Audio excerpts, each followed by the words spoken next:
I'm Commander Shepard, and this is my favorite podcast on the Citadel.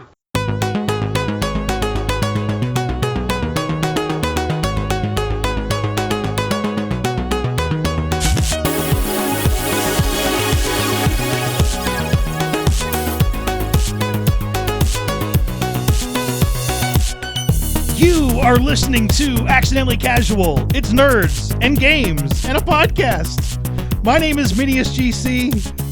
I'm Minius from Minius GC. With me is Tucker from Talking About Games. I've been doing this for too long. Hey, Tucker. Hi. I have tea, and I'm excited with it. I have tea. How much caffeine is in that tea?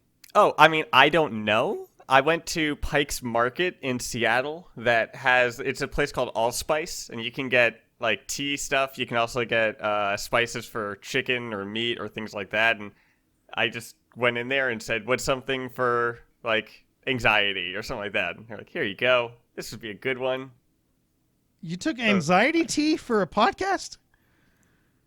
I mean, sure. Do I make you anxious? Do I yell at you too much? We've been over this off the show. Being alive gives me anxiety. Yeah, theoretically, if you weren't alive, you wouldn't have any anxiety. So, my entire life is just anxiety. And also, not just that, but the tea is in a Last of Us coffee mug, and one of those is relevant to the top 5 list. Ooh. Tucker is a game designer, and I'm a dude with a big voice who plays a lot of games, and together we podcast. If you have a question or topic suggestion, you can send it over to accidentallycasual@gmail.com, which is alive and being used. Or you can go for the comment section, or hit us up on Twitter. I'm at MiniusGC, and Tucker is at AppyTucker. We like the show today, right? Yeah. What? We like this show in particular. Dude, I've been excited for this. A week and a half. Yeah, no, we were talking about ideas, and we did whatever we did last week. I don't even remember. And fucking A, Tucker. God damn it. I wasn't even paying attention much with that because I was excited for this one. I was just well, I mean, I still did all the thing, but So this is going to be kind of a year in gaming review show. Yes. This podcast should come out on December 31st. If we're all lucky, that's it for 2020. That's it. It feels like. It doesn't even feel like the new year is coming in. Just with everything that's been going on, it doesn't even feel like what's going to happen is turning over. Is an asteroid is going to hit the fucking Earth with 30 seconds to go to the new year. Lol. And we're just going to say, and you know what usually the reaction would be panic or something. If that happened, they're like, yeah, okay. Yeah. You're like, oh, that was going to happen. All right, fuck. I'll just wait for this fucking tsunami to come. Anyway, that's cheerful, right? Well, I mean, we did. I mean, we even had things like murder hornets and stuff like that. But that shit was just a filler episode. That was only here for nothing by comparison. Yeah, but if there were killer wasps or whatnot another year, that would have been I mean, you remember a few years ago when the biggest scare was the fact that there were killer clowns? There were people dressing up as clowns standing on the side of roads, and that was the biggest thing of the year. Can we go back to that? I don't remember that at all. That was 2017. Can we go back to that? That was the biggest thing in 2017? I mean, with there's no way. In regards of that, there was a lot of other things. Doesn't even sound real. But that just sound that was the whole thing. Either way, the one thing that we did get out of 2020 is a lot of people played a lot of games. Yes. That was one thing you could do. You were stuck inside. And so, God bless the video game world, all of us. We are going to go over our top 5 games of the year in reverse order. Tucker, I believe, is going to cheat. Yes. But this is the first time. So Tucker never follows what I do. I try to put together. It works. It'll work. There's reasoning with them. We'll see. And I was this time, but normally I come up with a subject and I know Tucker's not going to follow it, but he pretends like he might. This time he's yeah, I'm not going to follow it at all. So these are top. It'll be fine. It'll be good. But what games? What is the qualification for these games being on your list? You played them in 2020, or you discovered them in 2020? Well, I discovered or played them in 2020. Like they were Okay. games that are. I mean, yeah. I decided not to cheat at all, even though 2 games that would be the best games I played this year did not come out in 2020, and they're not on my list because I'm not a cheater. Oh, you well, little I mean, cheater. do you have any honorable mentions before we get into the top 5? I do, but I want to yell at you for being a cheater for a while. I also asked the community, and none of them cheated either. There's one guy who said, fair. like, I feel like this is cheating, and I'm sorry. And I said, don't worry about it. You're competing with Tucker. And he didn't understand what I was talking about. Because you are on your own orbit as far as being nuts. Well, I mean, it works. It's fine. Like, it balances itself out. There's reasoning with them. Like, only one of them is, kind of okay. different. Well, we'll see. We'll see how much. I usually admonish you for dumb shit anyway. So if it's actually heinous, it'll get loud. So honorable mentions that we need to go with, these that do not make the top 5? Yeah, well, just ones that, like, you may have enjoyed or were contemplating to put on that list, but it just didn't break it. Yeah, I'd say Immortals Phoenix Rising. I really enjoyed that game. It's also got some spots, like its humor is just awful. But it's a fun game. It's an interesting version of the Ubisoft open world. At the very least, it's less about combat and more about puzzles, and the puzzles aren't hard. And more about platforming, and the platforming can be hard. It's an interesting game. Also, I should mention, I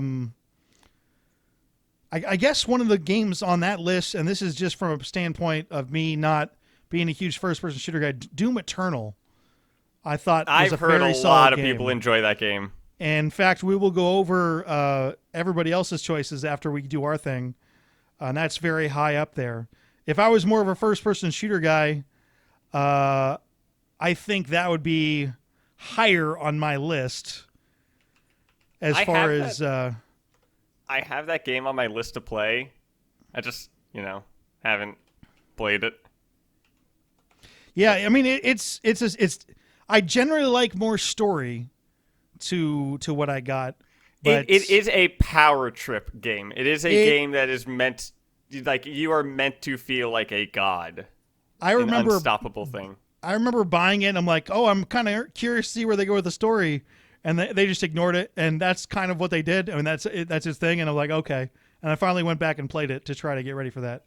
I mean, that is kind of funny. Like, I think the Doom in 2016 or whenever that one came out, I think it opens up with someone trying to give exposition, and Doom guy breaks the computer or something like that. That might happen. I just remember you just sitting there on a table, and dudes come at you, and that's how it just goes. Yeah, pretty much. I mean, that's the other one Doom is. We'll talk more about Doom in a little bit because a lot of people like that, and it's something. My other one would be Star Renegades, which is I've talked about on the show Restart a couple times. Turn-based strategy game, high stakes, somewhat roguelike. Really enjoyed the music, really enjoyed the atmosphere and the combat.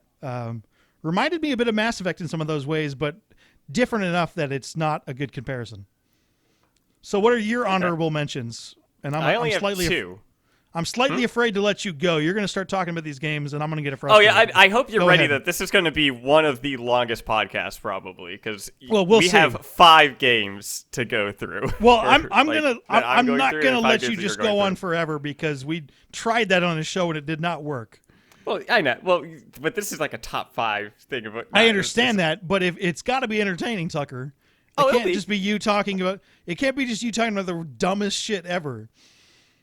I can still make that entertaining. You don't realize it, but no, you can't. Go ahead though. Oof. Honorable mentions. So my first honorable mention is Star Wars Squadrons. Actual 2020 game. Whoa. Oh yeah. I mean, yeah, there'll be a few of those. I really like the small idea of it. Like, apparently it was Star Wars Squadrons was an idea that was cut from Battlefront 2. That's how the original space battles were going to be. but they cut it and then they decided to make a full game focused on it because the Star Wars community has wanted a like TIE wing or X-wing TIE fighter kind of dogfight game. And it's enjoyable. And I really like the diegetic menu. I absolutely love the idea that the menu system is the actual cockpit that you're in. And it's That's Star what you Wars, mean which by I'm a that. sucker for. Just assume people don't know what the hell you're talking about when you use big words. Yeah. And but you're it's not? in the it's in, well, I've explained what diegetic menus are. Assume someone's listening for the first time, Tucker. We went over this before. A diegetic menu is a menu that is within the game world. So inside the cockpit of Star Wars Squadrons, it will show like the speed of your fighter rather than it being a HUD overlay like in Need for Speed or Forza or any of those games. All right. So it's like that. I would have played that game if it wasn't first person. I think that's it's a forced first person, and it's in VR too, which is that awesome. Would be something I'm interested in. Don't currently have the setup for that. I'll get into that later. But that is an honorable mention because like it's too big of a game, so I didn't want to put that in my top 5.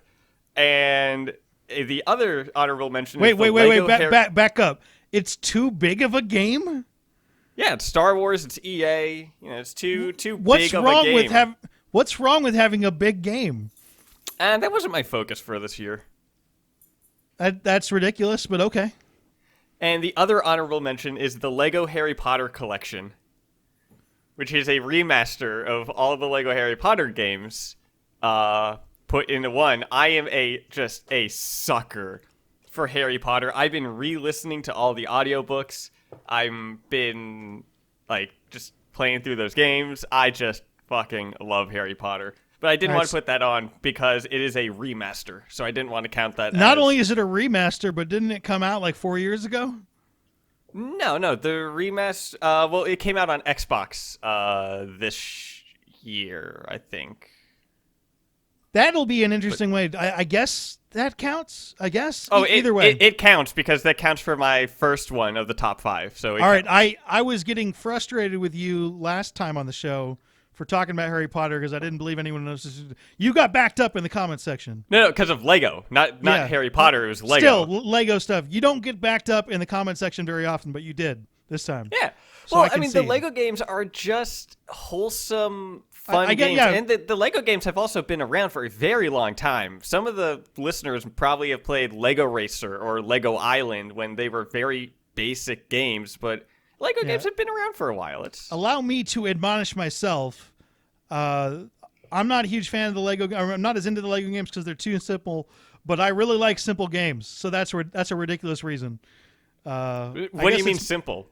It's simple combat, simple movement, simple stuff, which is fine, and I enjoy games like that. It's really the Lego art style. I mean, I've never been into Legos, and that's a personal taste. It looks childish, which I can see being an automatic turnoff for some people. Is that it looks like it is meant for kids, but normally doesn't Legos. bother me, and one of my games on here fits into that. But it's the look of the Lego characters. People love that, and I'm like, these guys look weird. But then again, if you played with Legos as a kid, I could see that being fantastic. So I will no longer stop you from talking about Lego games. Congratulations. Aha. Well, I mean, you probably will. But, so, top 5. Who goes first? You can go. You want me to go first? All right. Sure. So number 5 of my top 5 games of 2020, and I didn't cheat. These games all came out in 2020. I'm putting Fall Guys as my top 5 game there.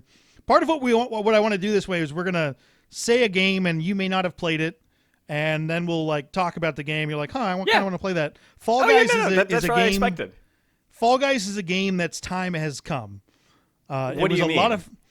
You cannot jump into Fall Guys right now and have a good time. It's a game that looks absurd. I mean, you're generally these wobbly-looking bean people, and it's a battle royale show competition, which jumped in, was the most popular game in gaming for a month, I think.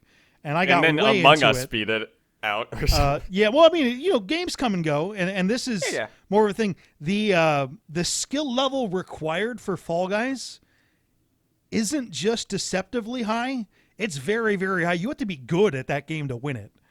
So you have to memorize the courses. You have to be able to improvise. You need some improvisation skills with your controller, and some skill and some movement skill, and all of that adds up to a whole bunch of fun. I had the most fun though playing with friends and teaming up on people because it's supposed to be an individual thing, and having two people fuck with you in Fall Guys is just fantastic. Yeah, that's where the game fell through with me. Is I don't have friends. Okay.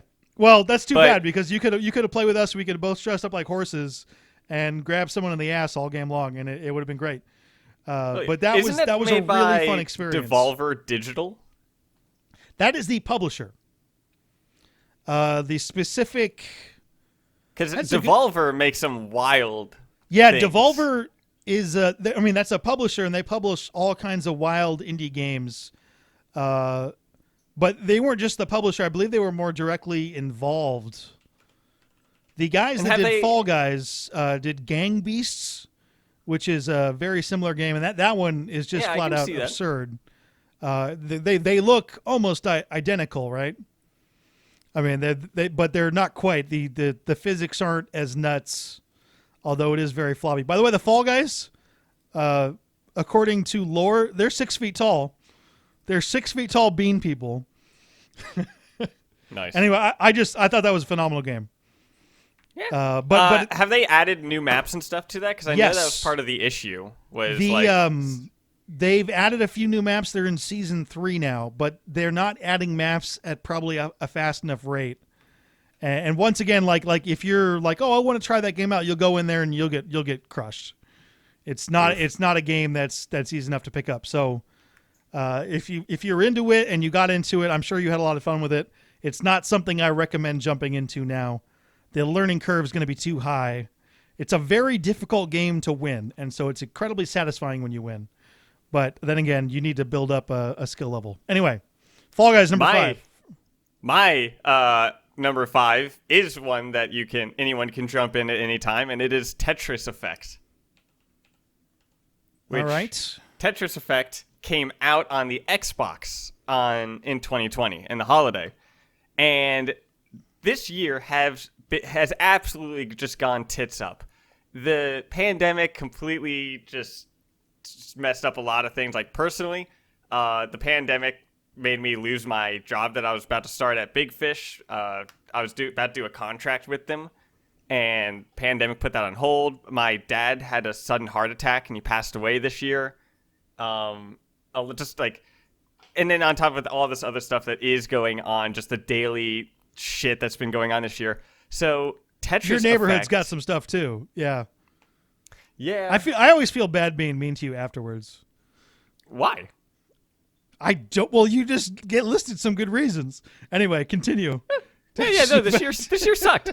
But so Tetris Effect is a game that I downloaded, I played, and I just kind of lost track of time. It is Tetris, so everyone knows how Tetris plays, but this is like a laser light show, how the visual effects for each level is different, but or it has like a theme. Like there's some that are underwater, some that are in space, all these different types of themes behind levels, but they all are different, and each has an individual song that matches the as you clear lines, as you spin pieces around, as you do these things, the animation plays through as you get closer to beating the level, and the music matches with it. It's really a spectacle as you play. It's an experience that you're playing, and something like that. It kind of reminds me of some of the things of gaming, of what it is, of just how it's meant to be something you relax, you enjoy, something that just kind of takes you out of the moment and lets you just have some fun. And it's Tetris. Everyone's played that. So I believe if we were having a real game of the year, that would not qualify as a 2020 game because it's come out worldwide before, but you're going to do whatever you want anyway. Came out on Xbox on 2020. Yeah, but I mean, sometimes games come out far late. Like, for instance, the original Mass Effect came out on PlayStation like 5 years later, and I wouldn't have counted that. So, but either way, you're going to do what you're going to do anyway. So we'll just let this one go. That's and I also made a video to the other ones. On Tetris Effect that I had just put out on my channel that I'm actually really happy with. I am really happy with how that video came out and such. Check the description box for that video. Yeah. So that is my top 5 is Tetris Effect. That's number 5. Yeah. Do we want a big voice? Number 5. I don't know. Should we go number 4? I was going to say, we're on number 4 now. Yeah. Well, I didn't do the number 5 one, and it's important to get the voice in. Right? It's not at all important. Anyway, my number 4 is a weird one, kind of, but I've seen it actually on a lot of other people's top games of the year. It's Astro's Playroom, which I know a lot of people didn't have the opportunity to play because it is a game that is only preloaded on your PS5. And it's really a tech demo designed for the new PlayStation 5 controller. I've heard of that. And it is so much fun. It's one of the few games you're like, man, I wish this game was longer. It's not short, but it's definitely not anywhere near like a AAA game. It's free, kind of, because you have to buy a PlayStation 5 for it, but it comes preloaded on the thing, and it gives you the most amazing sensory feedback going through there. I mean, it really does, like, your mind fills in the blanks. It really does feel like you're walking through a field or walking on ice, because your hand gets the haptic feedback from the DualSense controller and going back there. And it's something where you look at that and you're like, wow, I really, really, really am looking forward to seeing what other developers do with this. It was a fantastic example of where games can go in a way that's not, like wacky motion controls, although they had that. There's some weird, funky motion controls things that don't work that well. But and every time I talk about a PS5 game with haptic feedback, I pick up my PS5 controller. I'm holding it in my hands right now. It's the only game that has haptic feedback right now, right? That is false. A lot of them do, but nothing comes close to the detail of that game. Okay, nothing comes close. And I think, and this is kind of PlayStation did this like with the PS4, they had the touchpad, right? And nobody used the touchpad except for the own PS4 developers.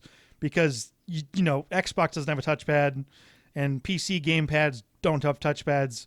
And this might be a thing, although I can't imagine Microsoft won't add a haptic feedback controller because it's just too cool of a step up.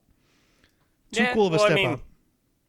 Yeah, it's definitely the next evolution of the controller. For the new Xbox controller, it's the same thing for the most part. Basically, everyone loves that controller, and it also keeps the cost down. But it's something that the Xbox controller is a solid design. I mean, yeah, it fits nicely.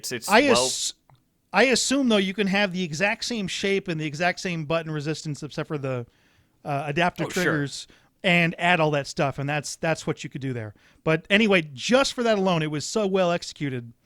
Astro's Playroom also has a crazy amount of PlayStation nostalgia in there. Even you feel like that one beats your the number 5 Fall Guys? Yep, for me. I mean, that's something like I recommend every single person listening to this to play that game. And Fall Guys is not on that list. So that's what dropped Fall Guys down. Like at some point you will have to play it, and the way you might have to play it is 3 years from now when you can go into a store, going to a demo booth and playing it. Just get your hands on it at some point. No, because the whole point is the haptic feedback, and if you don't get that hooked up, I mean, I guess an emulator could technically do it. I mean, you can hook up a PlayStation 5 controller to PC. But it's got to have the full hook. I don't know enough about how to make that work. I am looking forward to mods adding haptic feedback to other PC games. There's no way it doesn't happen. It's not that complicated. A lot of people are starting to get into it as far as designing and stuff. And that is a starting point. It was my favorite launch game, from a direct launch basic. But again, thing. The new consoles launched with no real new games. Yeah, there's another one in here that was technically a launch game, but that I like that one so much. It was like I was thinking it's along the lines of Mario 64, not anywhere near as good, but that's kind of the game that came to mind as far as this being something new. All Look at me talking long. It's good. It's good. It's good. Not rambling. It's good. Fun. Number 4, Tucker. Yeah. So my number 4 is Control. That's definitely not a 2020 game, but that's fine. It came out on the tail end of 2019, so It's a 2019 game. So yeah, but I really absolutely love the design for the gun in Control. How the gun is the same gun that you use in the game, and then it just changes itself to be a machine gun, shotgun, sniper, something like that, as well as the progression of your abilities. It was a game where you started very weak and then you got your abilities as you play through, but the game gives you enough time at the end of the game to actually enjoy all of your abilities and feel like, like an absolute badass god. Instead of only doing that right at the very tail end of the level, you actually have a few levels with all those abilities. I appreciate games that do that. Yeah, like you don't get something brand new at the end. And I'm not too big on the whole SCP fandom or that whole community and stuff like that, but I did enjoy the aspect that Control kind of had of those mysterious objects, and I also got a big like a Norse vibe of how that building is like the tree of Yggdrasil, how it moves and changes. I felt like Ati, the janitor guy, may have been like I forgot about him. Okay, that's where you're getting that from. I did not make that connection at all in my head when I was playing it, but I mean, I think he's like Ratatasker, Ratatasker is the one who can navigate the tree. He's the one that can go, but he's the messenger god, so he's the one that can travel throughout the tree, and that kind of fits Ati, as well as kind of that joking humor that he has, as well as that during that final thing that happens, a song plays, and it's like a song called The Old Gods, or something like that. It's like a Norse song. So it's like, I just got little vibes of that, and I don't know if there's actually anything on that, or if I'm just a mad lad. I don't know. Well, I know I like Remedy, that. who put him out, is a Finnish studio, which is in Scandinavia. Yeah. Different. Well, I don't know enough about the difference. I know it's different language, different theoretically ethnic group, but it's up there. I've loved their games. If I in the have past. the idea of Ratatasker, I'm immediately a big fan, because Is that right? I saw him. I was introduced to him in Smite, and how it's like Smite is a game where you're playing as all these types of gods and everything like that, and one of them is a squirrel, and that is awesome. And it also helps that he absolutely kicks ass. If you gank as Ratatasker, you can demolish people. And he's a squirrel. The entire time he is a squirrel. And so I read about his lore and looked at mythology and stuff with him, and I just absolutely love him. He's a little shit, and I take full inspiration from that. Every time I think of Remedy, I always think of playing Max Payne for the first time. And a lot of people went for the slow-mo and diving mechanics. I just love the atmosphere that game brung, and Remedy still brings that atmosphere in all their games. So they did the first two. Rockstar did the third one, right? Yes, but the first two are my favorite ones. The first one, in particular. I think there's another game that also did that dive slow motion. That became very, very popular after that. Yeah. There's another one. It was like something in Japan. But, That was a while ago, by the way. Yeah. No, really. Like, according to this, and I remember that Max Payne came out in 2001, which is theoretically 20 years ago at this point. And it also had an absolutely god-awful level thing where you were following the dreams, or you're following the blood. Oh, you didn't like those? No one did. I love those, man. There you go. Take it. They were difficult, but that didn't bother me the slightest. I imagine going back to them now would piss me off like crazy. It does not hold up. I guarantee it does not hold up. Yeah, I believe that 100%. I played it as it came out, though, so. All right, Minius number 3. This kind of backtracks on what I'm saying, but as far as recommending that you play this one, it's up there, and it needs more recognition, so I put it up higher, is Spider-Man Miles Morales. Okay. Which, in essence, it's a semi-spin-off game. It's not something new. It's half the size of Spider-Man PS4, but it's got a lot of hearts. It's like and a lot of Undead good Nightmare controls. in Red Dead and yes so on. and no. It's directly connected to the story. Same But characters. it's a standalone game. Yes, kind of. It's like a half sequel, half spin-off. And it's something that is something I'd like to see more in games where you already have this map.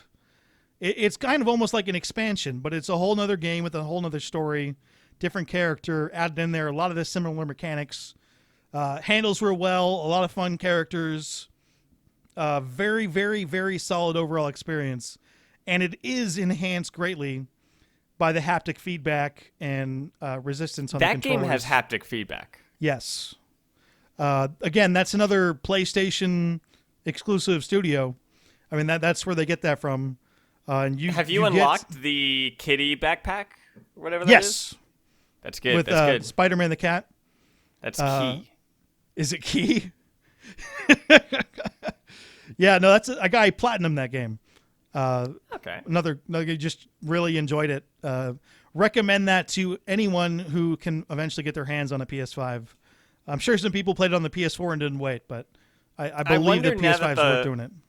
Now that the holiday season is done, I wonder if like the demand for newer consoles may have dipped a bit because while that is a good question. Because obviously the gaming communities, people still want to get the new consoles, but there's also the whole thing of parents buying the new consoles for their kids and so on like that.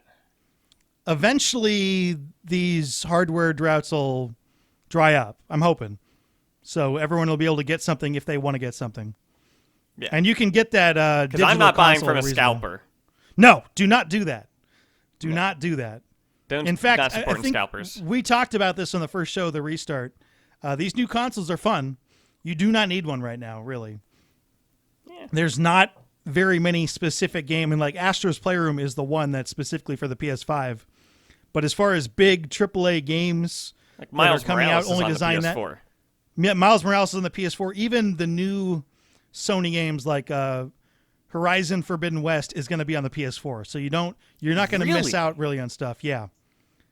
It was great because Microsoft got a whole lot of shit for saying their stuff was going to be on the last console, and Sony just shut up and then did the exact same thing and got no shit at all, which was hilarious. I was going to say like, which was hilarious. And you're like, come on, man! You basically made it look like you're like we're all about the new generation stuff, and then they went completely back on that. So whatever. Like I said, businesses are busines's. But you don't need one right away, but wait till you I wonder how that's going to play out. We're seeing how Cyberpunk, they're pushed to make it work on prior gen. I mean, the difference is that was going to be a prior gen game anyway. Yeah, it was announced 8 years. And it also helps that the Horizon is a PlayStation exclusive, so it only has to work with the PlayStation engine. Like the engines that that'll make it easier on them. They've also, at some point this will back up, but Sony puts a lot of effort into making really polished games at the start, and I believe Microsoft will join that. Nintendo does that. You're getting your best single player full experiences from those first party studios that are trying to move hardware, because the point of the game is not to sell the game. Is to move hardware and get you into the ecosystem. So that's always a good bet at this point in game. Might change, but at this point, it's always a good bet. Chucker, number 3. So my number 3 is Coffee Talk, which this one did come out in 2020. It was January. This one might actually end up being your game of the year then. It's number 3 of my game of the year. But you're going to cheat, so. Is Coffee Talk. Which is, it takes place in Seattle. I remember hearing to that game. It takes place in Seattle, which did make me more interested in it, but it is a visual novel. And I'm typically not keen on those, with the exception of Doki Doki Literature Club, because that one was just insane. But it's a visual novel game where you own a coffee shop out here in Seattle, Seattle is the #1 coffee spot in America.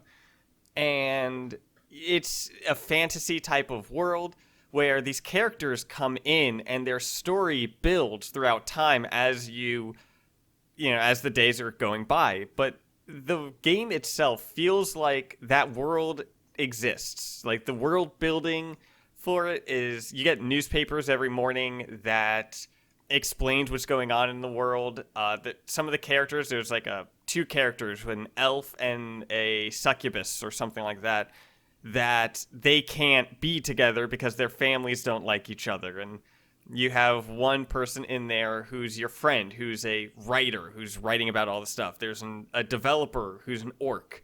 And all these stories play through, and intermittently you make coffee for them. And the game starts off simple, where they just want a simple espresso or something like that, and they'll tell you directly. But then later on, they may say that, oh, I want something warm and chocolatey, or I want some tea that's nice and calming, or something like that, as you get more ingredients to mix different drinks together. And that game sounds very, very Seattle. You can mess up the order and the story will continue, but there is like a friendship meter that you build if you give them the correct order.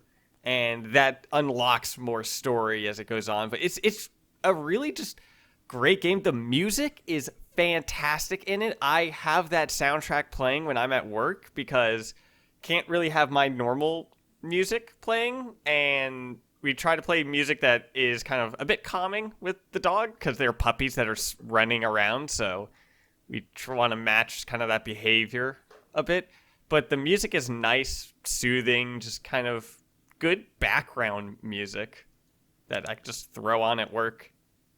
Apparently that game's out of Indonesia.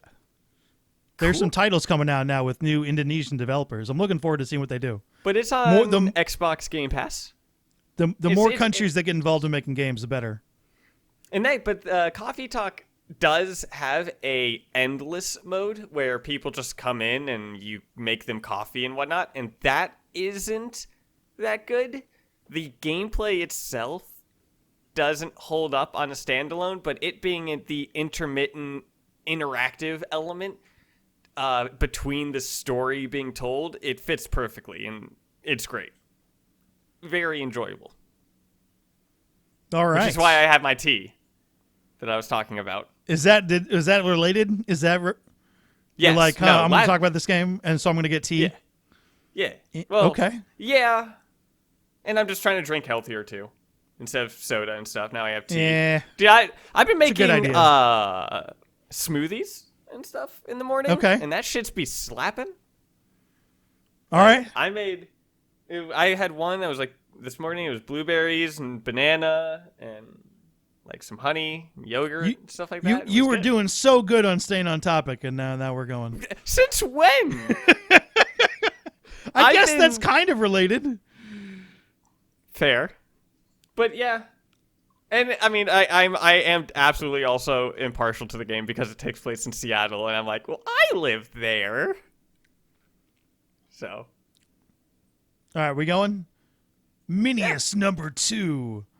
My number 2 game, and you don't see this on many lists, is Streets of Rage 4. Because it was the coolest nostalgia trip going from a Streets of Rage fan. And unfortunately, it came out this year.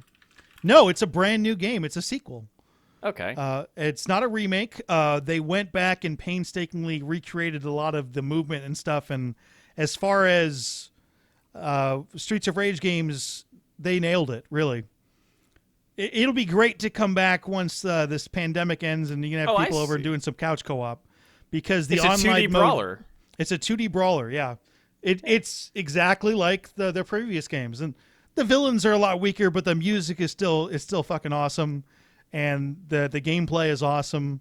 and it was just really cool to drop back in there. And they had a bunch of guest artists on, and there was a. Go ahead.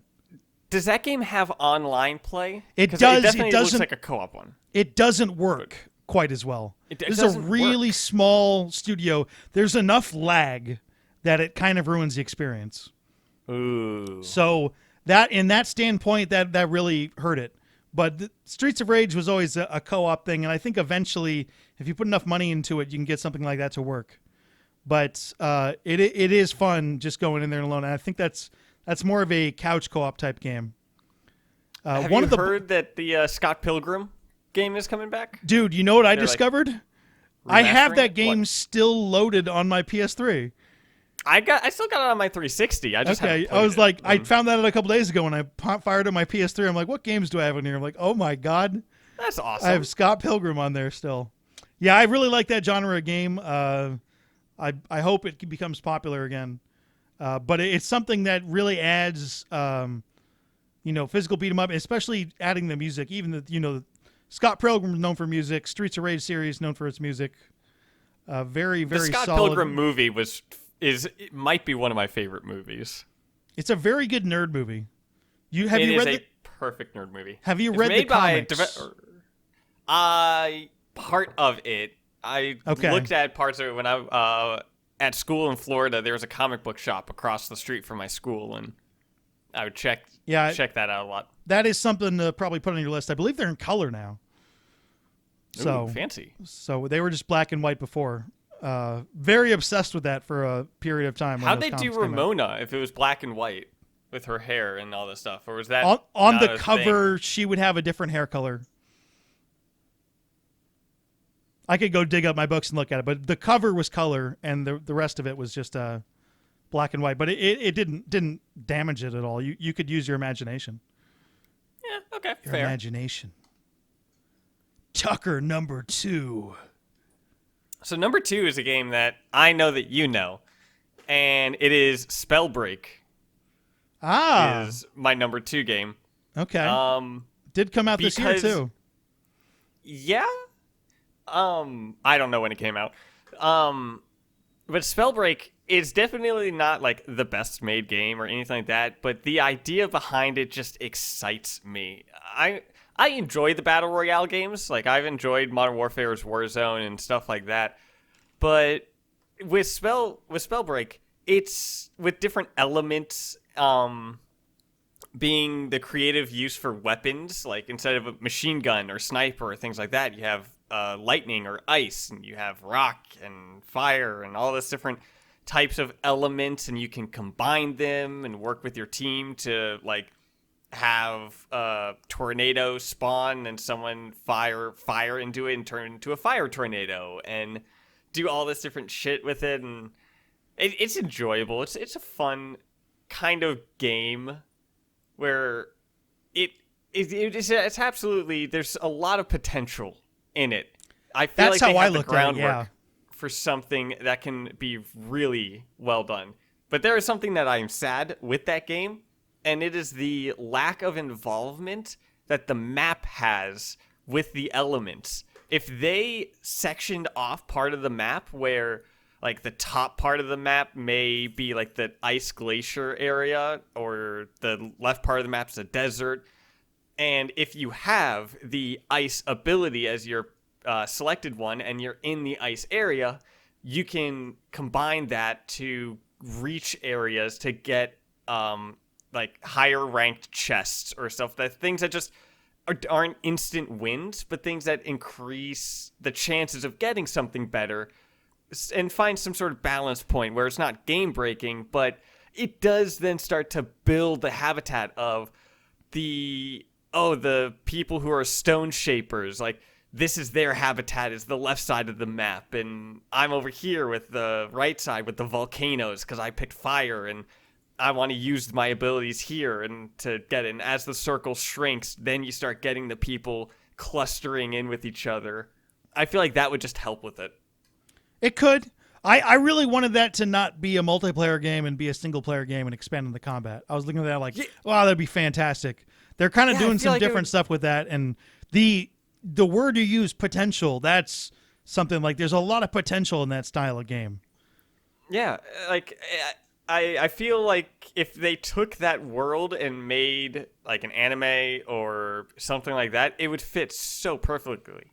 It's almost like Avatar in the sense of people using their abilities around like that, but it's just really enjoyable. And as a game, again, I went in with zero expectations and I significantly enjoyed it.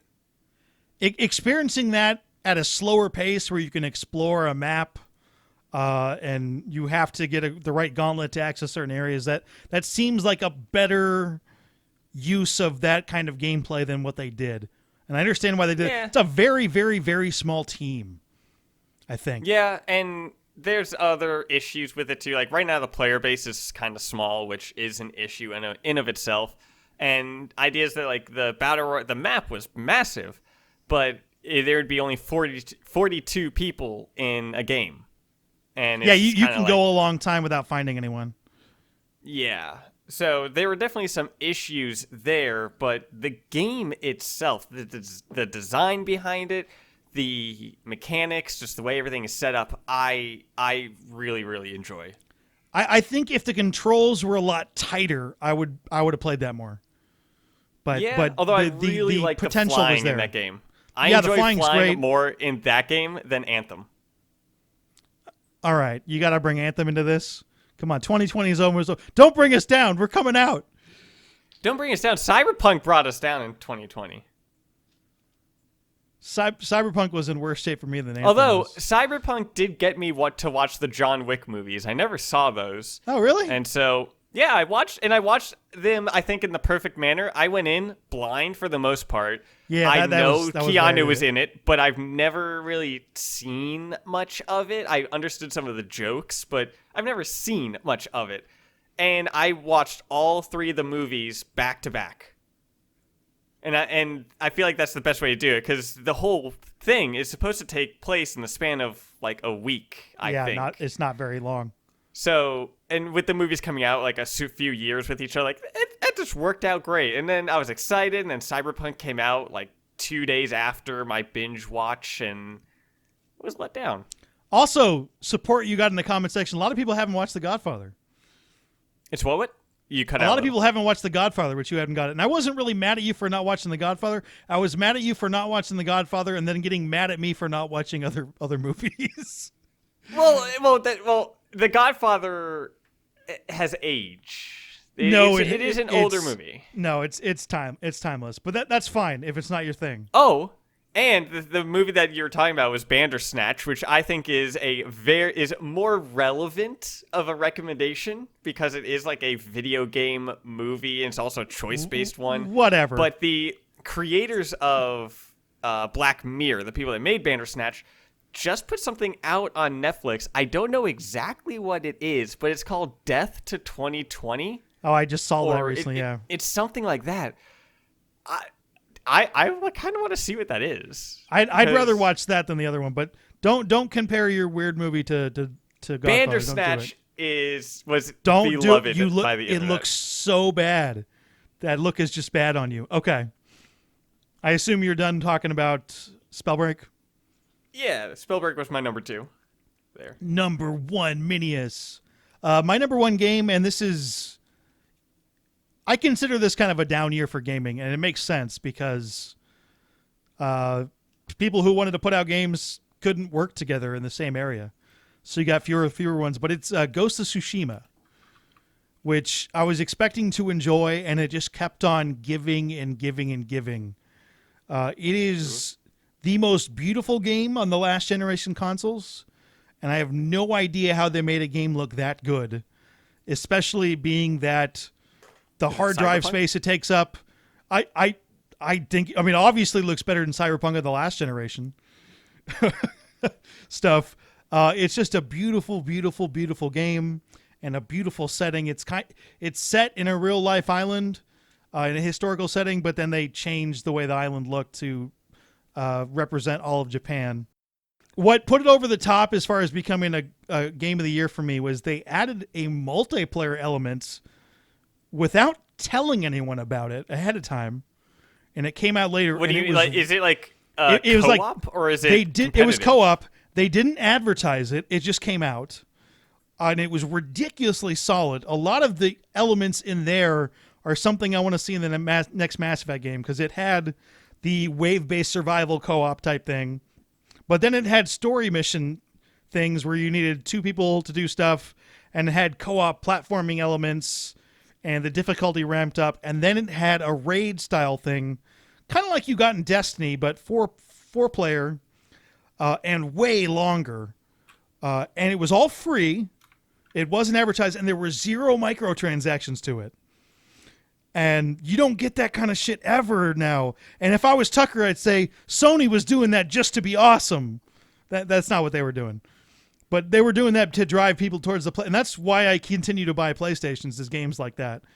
And don't like that. Okay. And of course, they'll give back to you for buying the studio, and you get the game kind of not out of nowhere, because I followed Sucker Punch for years, and the Infamous series is one of my favorite game series of all time. But it's a very, very cool new setting, and I'm really, really looking forward to what they do with that multiplayer co-op thing, adding it on to their terrific narrative first-person games. It's a launching point at the same time as being the most beautiful game of last generation, and it's just flat out gorgeous. It's a game that you can walk and then you just stop and you start staring around. I went and I made sure to upgrade my monitor for that game specifically. I went out and bought another monitor in the middle of playing that game. Ooh, that's spicy. So that would be my game of the year. On a normal year, I don't think that would win, but it did this year. Really? You don't? Because I mean, that overall, I think was just a good game from what I've heard. It was a very good game. It wasn't an amazing game. It's got some issues. The AI in it is not good at all. Were there any games that were supposed to come out this year that you think would have beaten it? Because so that is the other thing. So not only is there a pandemic, but you have a generational switch, and those are usually down years. I remember what the last generation switch was. It 2014, and those games that year were a little bit weaker. 2013. You mean from like PS3 to PS4 and Xbox 360 to Xbox One? I think that was 2013. It's where people wait to release the bigger, better games. Yeah, it's till everyone's got the new 2013. consoles. Okay. No, it was. I thought it was 2014. Yeah, well, it was in America, in Europe, Australia, South America, North America in 2013, Japan, China, and other European countries in 2014. That's weird, but okay. It's. I would call it a down year in games. It's something that you're like, I don't think that would win, but I really, really enjoyed it, and that second part of it is what pushed it over the top for me. But the single player is worth getting at some point, and if you do play it on PS5, the frame rate jumps right up and looks pretty. But it's worth playing on PS4 right now, and definitely worth dipping your toes into it if you were a fan of the Mass Effect multiplayer and want to see potential going forward. I hope a lot more games there. And it was really an experimental mode, which is why it wasn't monetized and why it was just thrown out there. Impressive. Okay. Impressive. Chucker number 1. So, I mean, figuring out what my number 1 game was honestly really easy. It was the more difficult part was trying to figure out like all the other ones. But easily the best game that I've done this year is Tacoma. And its story is absolutely phenomenal. I went into this game expecting one thing with the story and kind of I've heard good things about this game. And I went into it expecting an enjoyable small story mechanic based type of game, and I got that, but the story that I was expecting went completely different. And I enjoyed that in an unexpected manner. And the mechanic is extremely fun. If you've enjoyed the BDs in Cyberpunk, then the entire gameplay of Tacoma is that you enter a part of a spaceship and a 3-minute scenario plays out where you use the right trigger and left trigger to fast forward time and rewind time. and you follow the characters on the spaceship as they move about in that area and as the story plays out. And the world is designed so fucking well that it feels like it isn't our future, or it might be our future. It doesn't specifically kind of go on with some of that stuff, but it feels realistic in the sense that there isn't exposition. Characters aren't talking to each other in ways that wouldn't make sense, that you see a lot of characters talk to because there's an audience watching them. So when a person walks in as like 25 years old and they're like, "Oh, it's my brother, Steven." It's like, no one says that, but all these characters just have a very natural conversation with each other and are reacting not to the observer that is watching the story take place, which you are playing a character who lands on this that reacts to an emergency signal and lands on a space station, and you try to figure out what happened in the past few days. But the characters are alive in that area, and they are reacting to the situation in ways that you would expect. They're not reacting to the camera or the observer. They're reacting to the other people in the world. And there's other things that you can pick up in the world, like little magazines you can pick up and spin around and kind of observe. And you can read emails from the people. And the way that it builds the world was just phenomenal. It is easily the best game with this year. Okay. I wasn't going to go on to you. That game came out in 2017. Well, the so details that's the best game that that is important for what we're doing. That is the best game you played this year. It is not a Game of the Year candidate. I was going to let you go on and on and on about that, but it's not the best game of the year because it came out a while ago. Was phenomenal. That doesn't interrupt you liking the game very much, but yeah, not a Game of the Year. Definitely my top game of the year. The favorite game you play this year can't be 2020 Game of the Year. It didn't come out in 2020. So your 2020 Game of the Year, I'm declaring a spell break. You have no choice. Oof. You don't. You have no choice because this game, your top game, did not come out in 2020. But it is still worth talking about, so I'll let you go on for it. Oh, that game was so well done.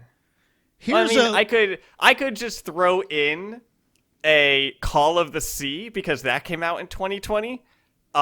It's of similar vein of the story that it builds, the world that it builds. It's not on a space station.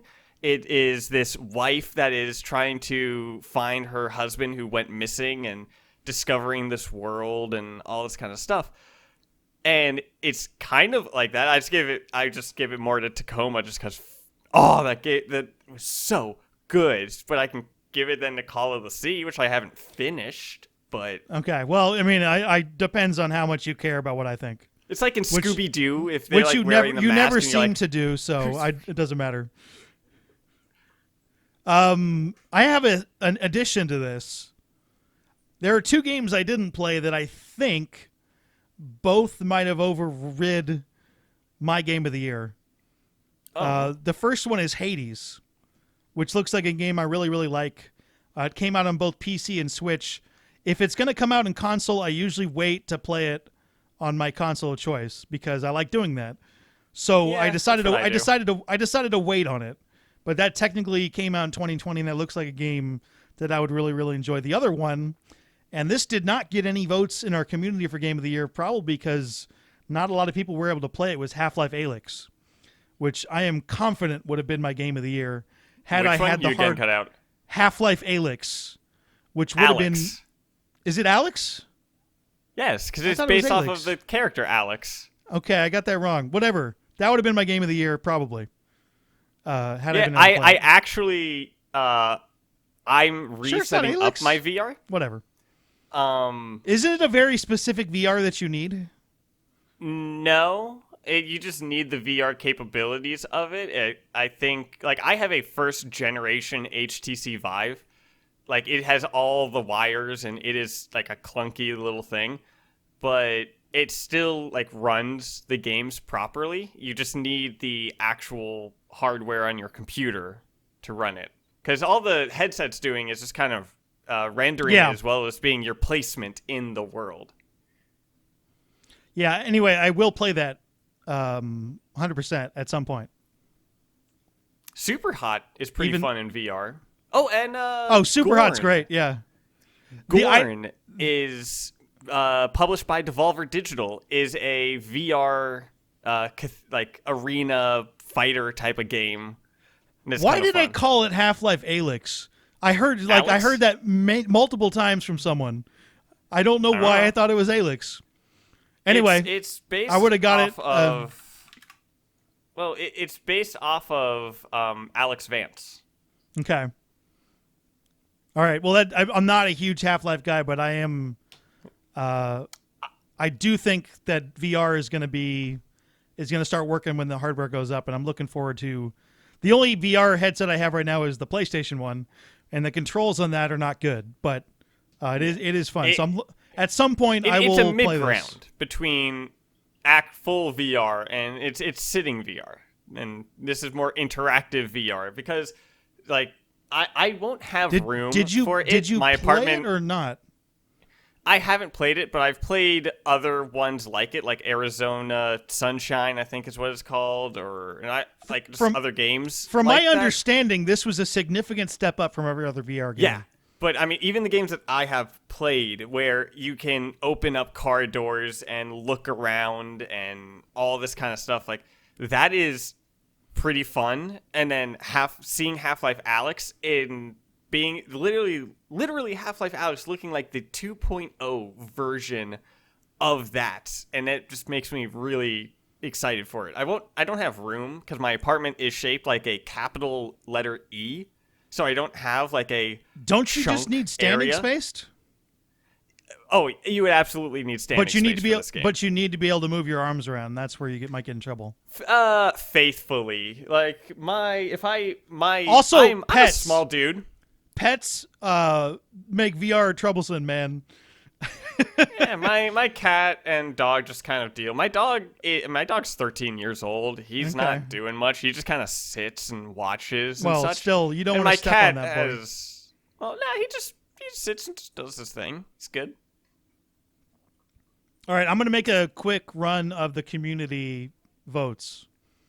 So there's quite a lot of games. I left it open-ended to let people pick as many as there were. There was no consensus game.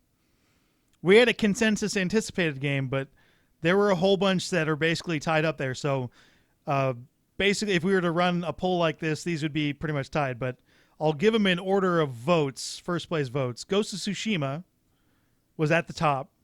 Doom Eternal. Okay. The Final Fantasy VII Remake, which surprised me.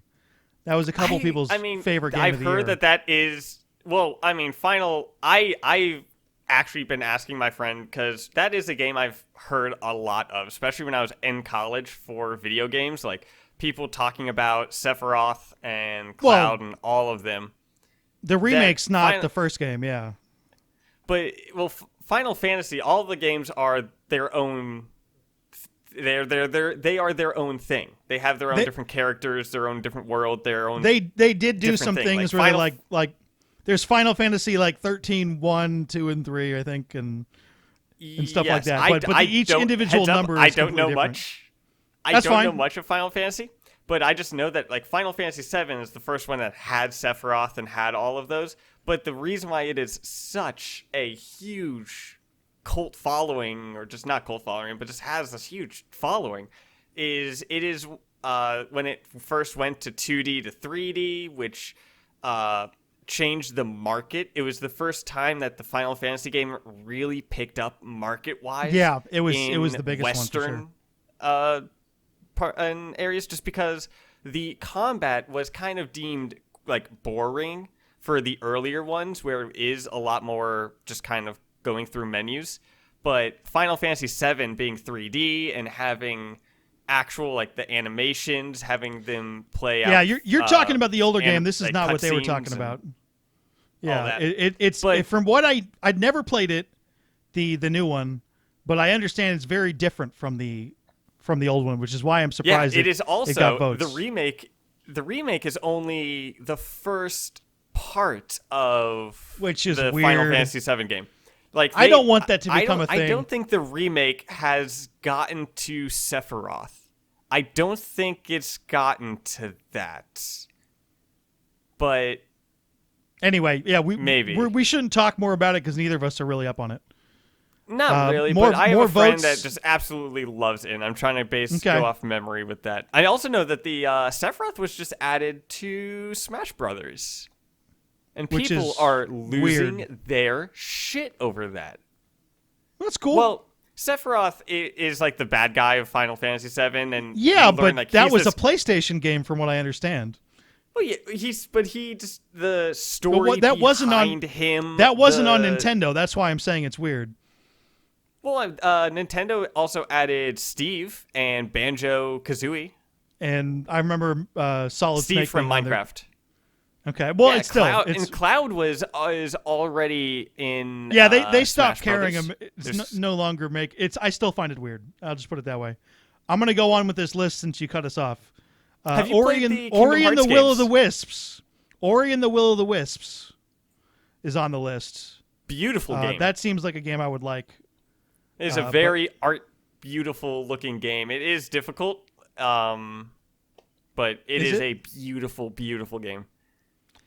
Multiple votes for Genshin Impact, which really surprised me. I don't know why it surprised me, but a lot of people love that game. Isn't completely that the free to mobile play. Game? It's mobile, but it's on the It's on PlayStation 4 and Xbox One. Oh. It's completely free. Weird. I mean, like I don't give games enough of a chance a lot of times, and I came in there, I'm like, I don't enjoy the immediate controls, and I stop. Yeah, but I have other games I want to play, so I make sure I move on to them. But I do know people who like that game quite a bit. Other games, Yakuza Like a Dragon, Neo the Yakuza 2. series is one that is very much enjoyed by the community. Like, isn't Like a Dragon is completely different gameplay though, right? I don't know. I do know that the Yakuza has a fan base that every time a new one comes out, they get excited and happy. That's because I'm happy for them. It's because those games are good. Yeah, they become People really, get excited for good games. They become really, really, really wacky.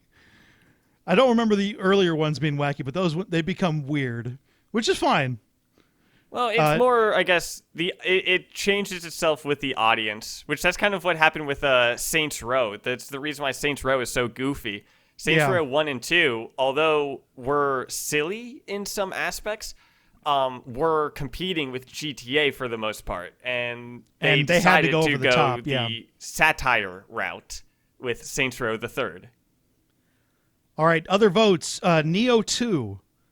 Didn't play Neo 2, like the first one kind of a bit. Hades, and then Persona 5 Royal.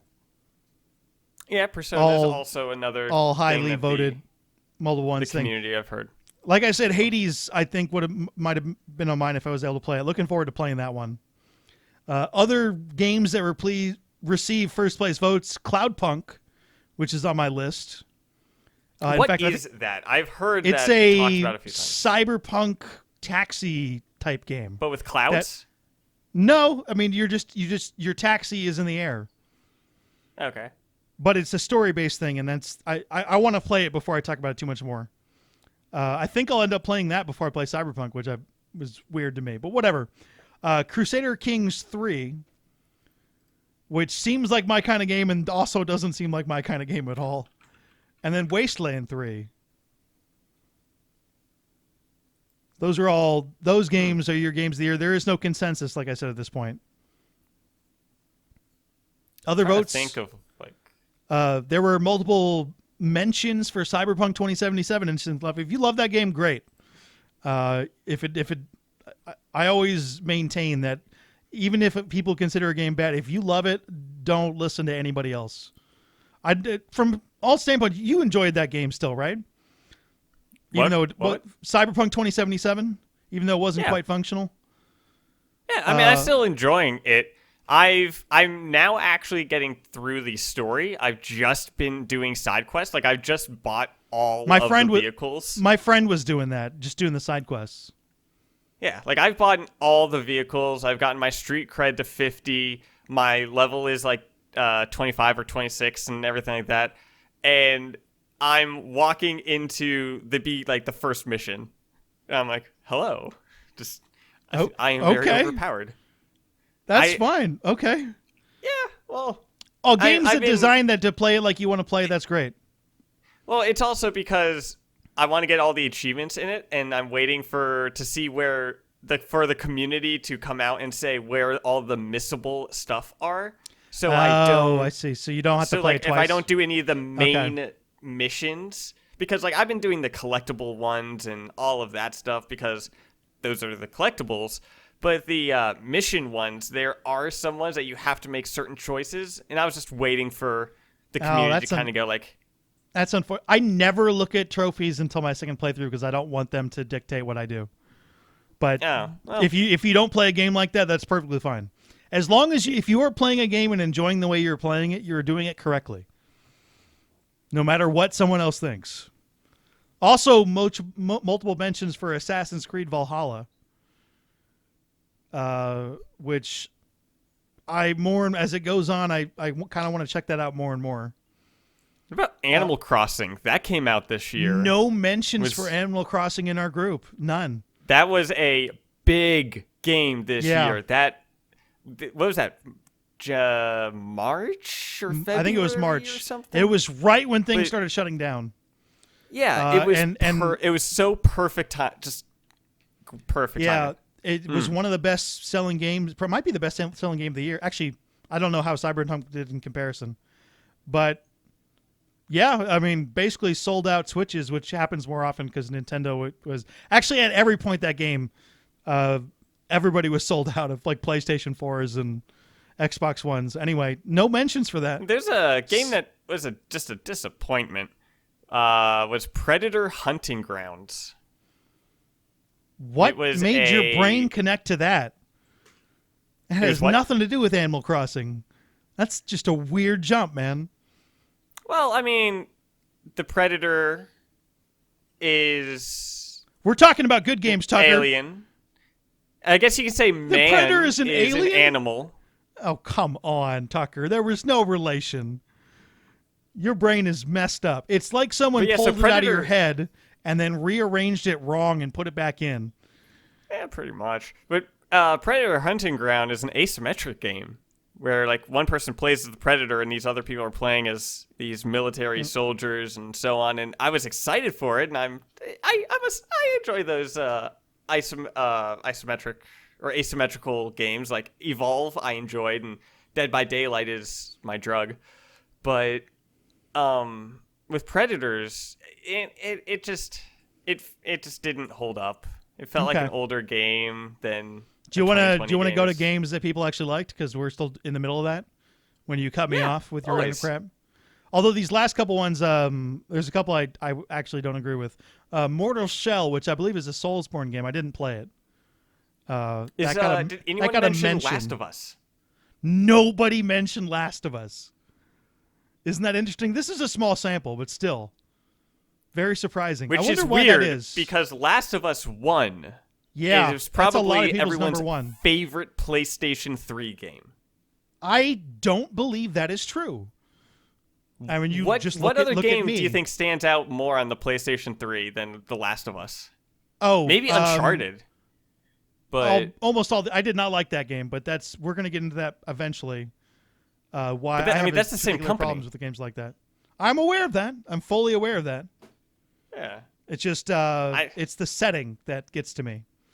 It's just it's just phenomenal that The Last of Us, the first one, is a game that was so loved by everyone, but Last of Us 2 just dropped after the game came out. People were kind of with it. There's something, and I won't get in. There's something very specific in The Last of Us 2 that there's a reason for that. There's a connection. Well, anyway, yeah, but it's just so interesting of that.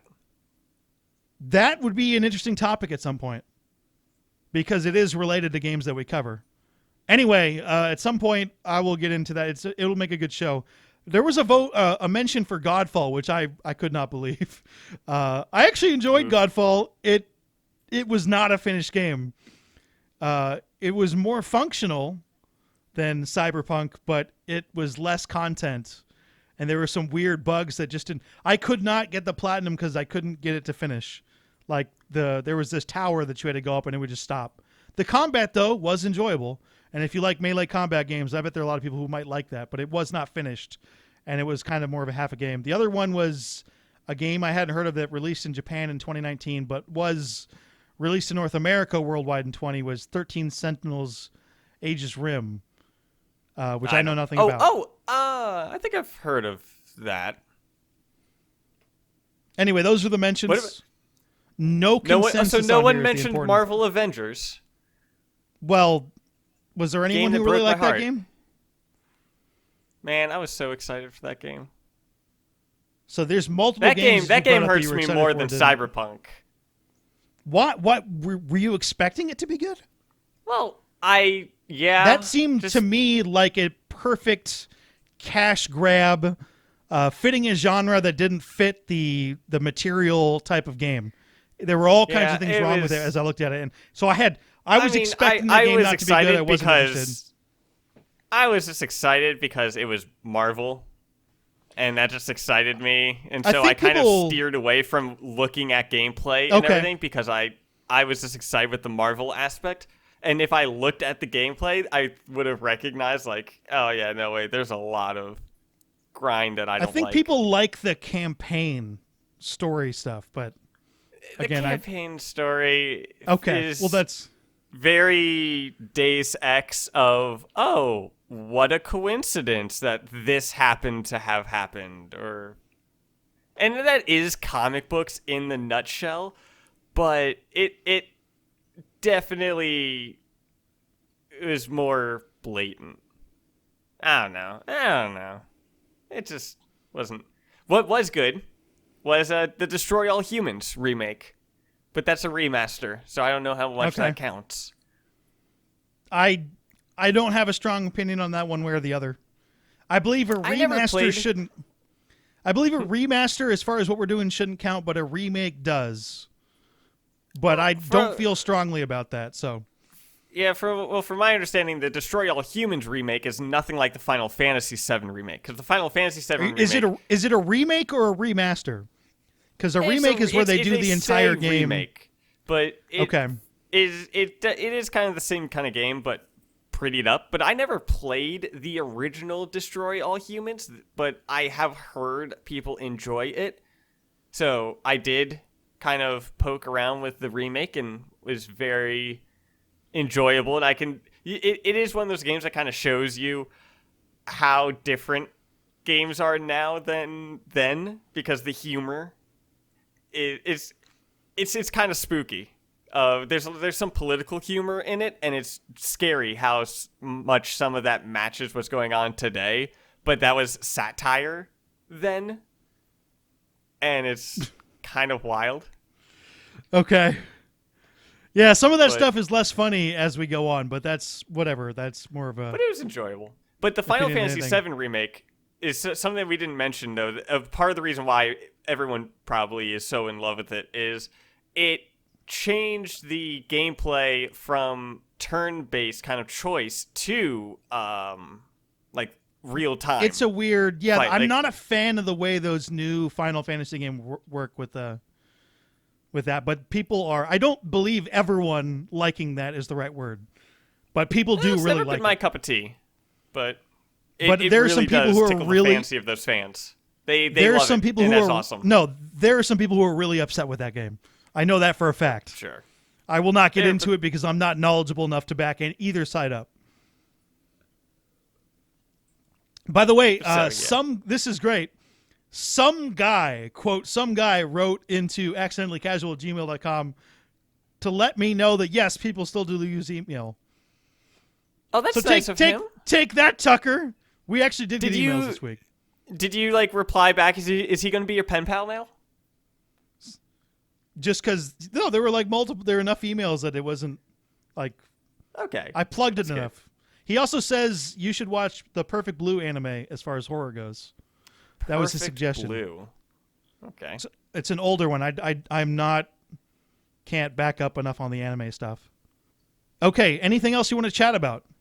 So, WandaVision is coming out relatively soon, and I want there to be a heads up that I am really just... I will very much probably want to talk about those episodes. Do you watch the MCU stuff? I will watch it. I will wait until it's all out. So I hope you wait until it's all out so I can... You're even doing that with the TV show? I hate watch... I do not like watching TV shows one at a time. Netflix has ruined it for me. No, So that is fair. I do the same thing. Like I just did that with Mandalorian. I didn't watch season 2 until it was all out. As soon as WandaVision's final episode of the season comes out, I will watch it all.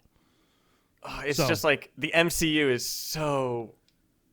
Wanda Maximoff is nuts. In the comics, she's crazy powerful. It'll be interesting to see what they do with that. They said that this is going to be... Because they've never called her Scarlet Witch. She's never been referred to that in the MCU. She's always been Wanda. And they said that this will be where she is Scarlet Witch. Yeah, I mean, they've hinted to how powerful it is. For instance, they came straight out and said that if Thanos at the final one didn't use a cheap shot, that she could take him one-on-one. But when she gets going, she is universe-breaking character. Yeah, I mean, there's the whole House of M, where she just gets when we rid have of, more like, time, it'd be not all the mutants, but like 90-something% of them. I think it was more than that. If you guys are cool with us branching into like the MCU or that kind of stuff, let us know in the comments section. Let us know in the comments section if that's something that we want to break into, because Tucker and I are both interested in doing that. It's not video game related, but it is nerd related. So that's kind of where we'd like to go with the podcast, I think.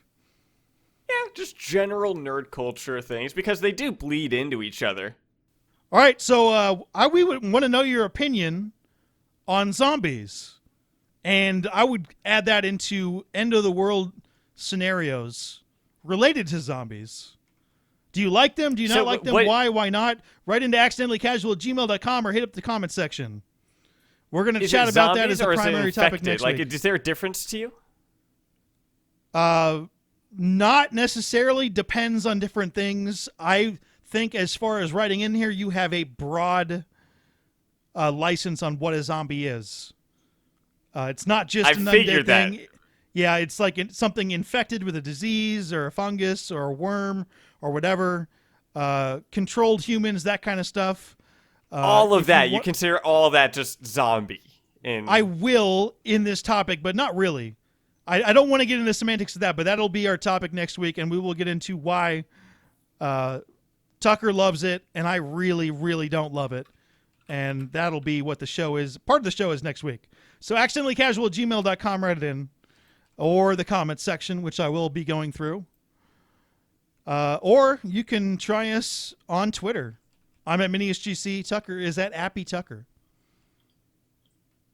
Is it time for the Extreme Aspect Character of the Week? There was one, and I'm trying to find his name. Are you interrupting the Obscure Mass Effect Character of the Week, Tucker?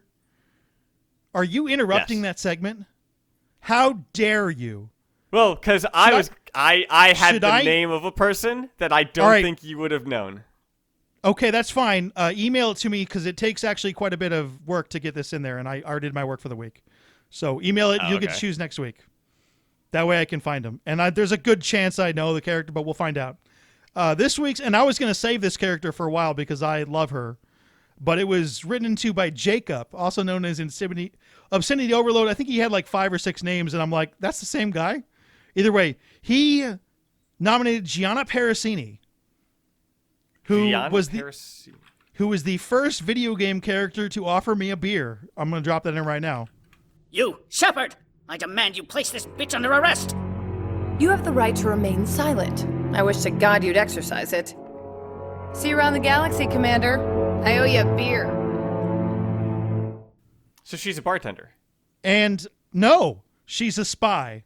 She's a corporate espionage spy. And I fell in love with her right then when she offered me. I've never had a video game character do that. And I was like, oh my God. She's one of Novaria. Not a romance auction. She's in 2 games, very brief in both of them.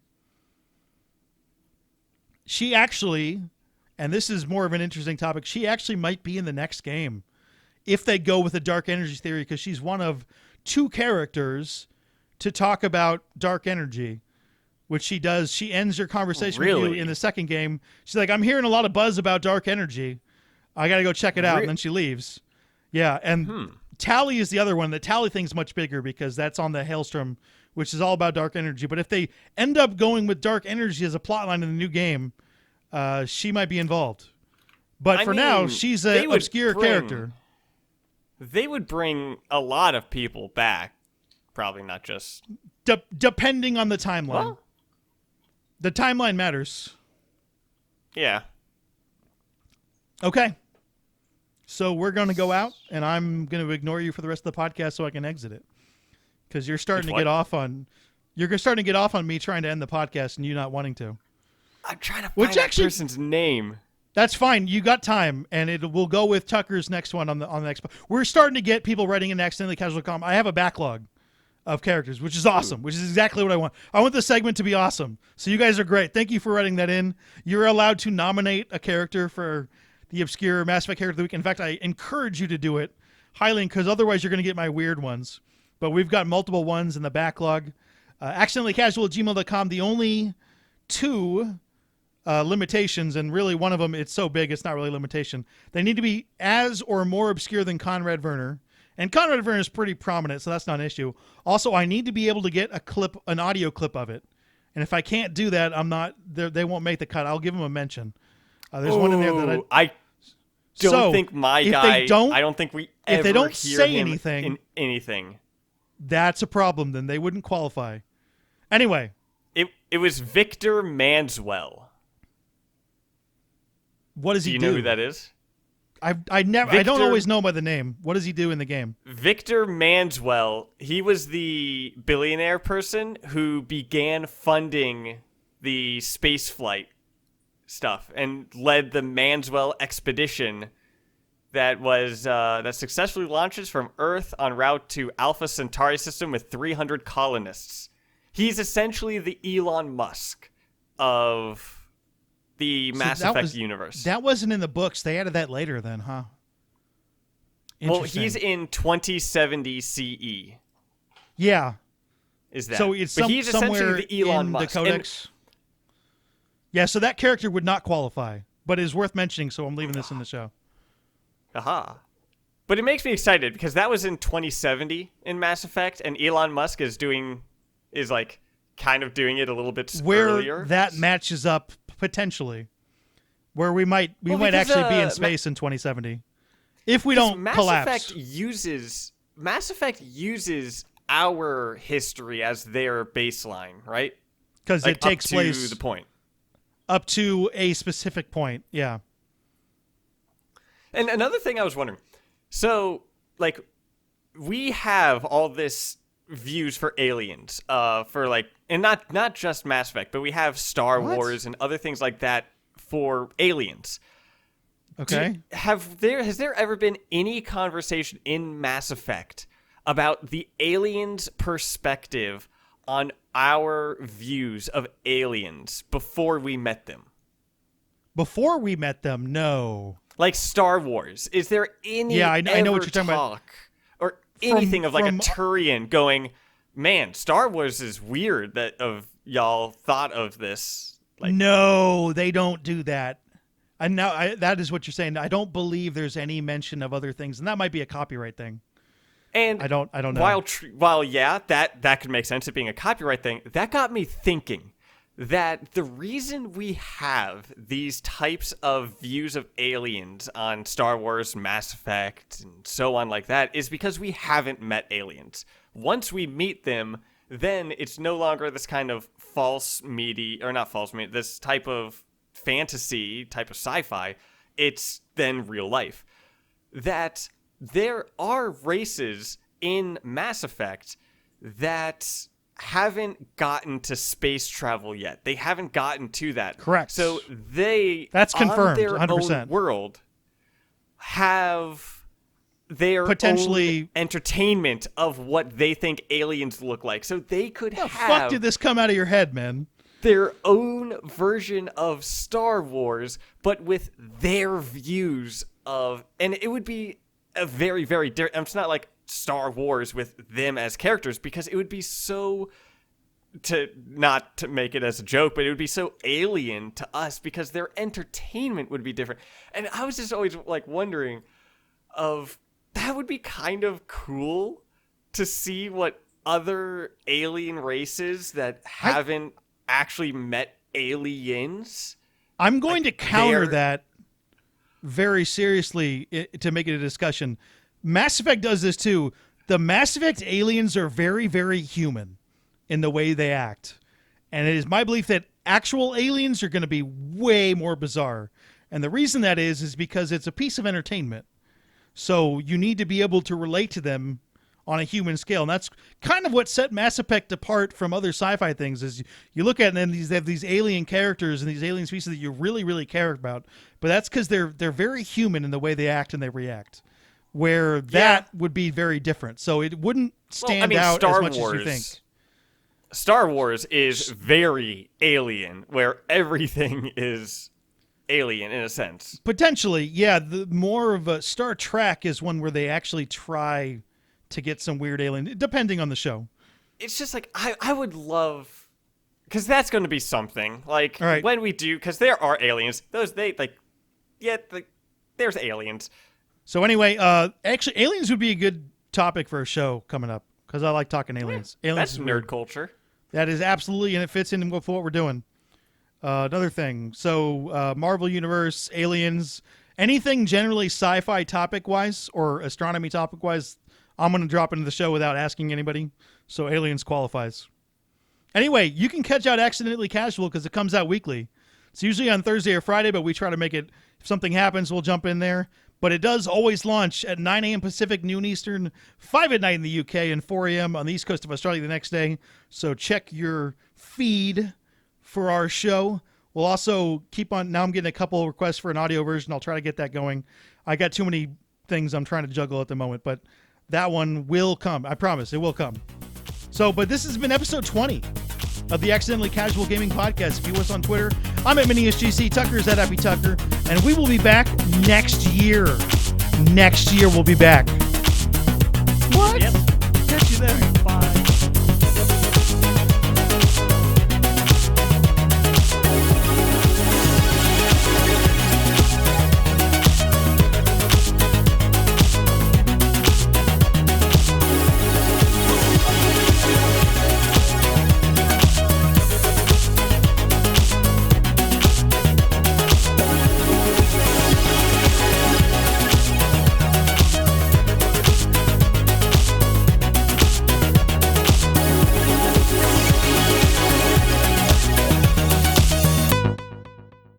What's up next for you?